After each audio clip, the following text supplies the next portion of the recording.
Bonjour à tous et bienvenue pour la Minute Manga. Aujourd'hui, je vous présente Lady Diana aux éditions Soleil Manga, collection Portrait de femmes de Sonoko Azuma et Natsuko Wada. Alors évidemment, c'est une biographie, donc le scénario va être relativement encadré par l'histoire avec un grand H. C'est pas de moi de vous présenter ce qui ressemble à un shoujo, évidemment, puisqu'on est concentré sur une personne qui est une femme, qui est féminine par définition. Je pense que j'avais 9 ans quand elle est morte. J'en ai très très peu entendu parler parce que j'évoluais pas du tout dans ce milieu-là et puis j'étais pas très très intéressé par tout ce qui pouvait être politique, alors encore moins royauté. Le manga va reprendre sa vie de son enfance à sa mort. Et pour le coup, j'étais absolument pas par cette lecture parce que bah voilà, rien que la couverture c'est ultra girly, c'est vraiment shoujo pur et dur, ce qui est habituellement pas ma came.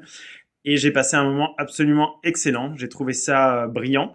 Je pense que la grande force de ce manga, ça a été de savoir captiver à travers une personne qui était fondamentalement humaine. Je ne la connaissais pas, je l'ai découverte. Je ne sais pas si c'est un petit peu romanisé ou que l'histoire est un petit peu changée par rapport à ce qui s'est réellement passé, mais dans tous les cas, on a affaire à quelqu'un qui pouvait qu'émouvoir. Donc c'est un petit peu comme les stars de cinéma, j'imagine. Elle était mise sur un piédestal par beaucoup de gens et le fait qu'il y ait cette proximité avec le public, avec les gens en général, son dévouement pour pas mal de causes, j'ai trouvé ça assez fantastique et finalement on peut qu'être touché par l'humanité de cette personne. Le manga s'appesantit pas sur les choses outre mesure, donc c'est vraiment bien compté, c'est très très fluide. On tourne les pages bien volontiers, on le lit en une fois, ça c'est clair et net. Le dessin est très shoujo, c'est pas trop ma came habituellement parce que y a pas trop de détails sur les décors, etc. Mais il est entrecoupé de photographies donc de la princesse, mais également des lieux où elle a pu évoluer, des autres protagonistes de l'histoire finalement.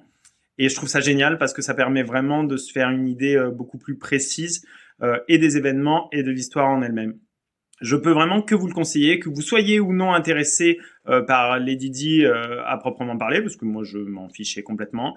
Et j'ai trouvé ça absolument superbe et ça m'a, au-delà de ça, donné très envie d'en apprendre davantage. Donc pour moi c'est vraiment un pari réussi. Donc c'est Lady Diana de Sonoko Azuma et Natsuko Wada, paru aux éditions Soleil Manga dans la collection Portrait de femmes. Voilà, et moi je vous dis à bientôt pour un prochain blogueo. Bye bye.